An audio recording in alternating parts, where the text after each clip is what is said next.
আমরা তো আসলে বিচ্ছিন্নভাবে কোনো এলাকার জন্য এটা মিল নিয়ে চিন্তা করি নাই। আমরা বাংলাদেশের জন্য গুরুত্বপূর্ণ মিল হিসাবে এটা চিন্তা করেছি। কারণ এর আগে তো আপনার একসময় এই কারখানা চলতো, এরপরে অন্য দেশের মুখাপেক্ষি হয়ে গিয়েছিল সব।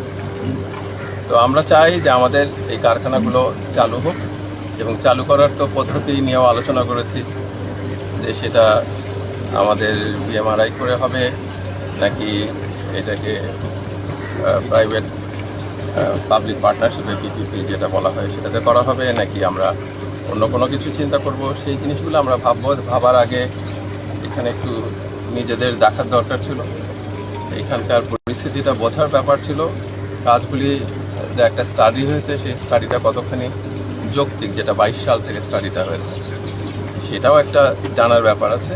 দেখে এই ব্যাপারে একটা কাজ শুরু করে দিয়ে যেতে চাচ্ছি। শুধু এটা না, তো আপনার খুলনাতেও তো এটা বন্ধ হয়ে গেছে। তো আমাদের দেশের শিল্পগুলি চালু করাটা গুরুত্বপূর্ণ। আমাদের দেশের শিল্পগুলি আবার কাজে লাগিয়ে বাংলাদেশকে এগিয়ে নিয়ে যাওয়াটা গুরুত্বপূর্ণ। সেটার চেষ্টার অংশ হিসেবে আমরা আজকে আসছি। আমাদের সেক্রেটারি সাহেব আছেন, শিল্প মন্ত্রণালয়ের বিসিআইসির চেয়ারম্যান সাহেব আছেন, ওনারাও এসেছেন। আমরা এখানকার যারা অ্যাডমিনিস্ট্রেশন দায়িত্বে আছেন তাদের সঙ্গে কথা বললাম এবং পুরো জিনিসটা বোঝার চেষ্টা করলাম। কারণ একটা আর্থিক ব্যাপারও আছে, আর এর মধ্যে যত প্র্যাকটিক্যাল সিদ্ধান্তে আসা যায়, সেই সিদ্ধান্তের মধ্যে দিয়ে কাজগুলি যেন হয়, সেই চেষ্টাটাই।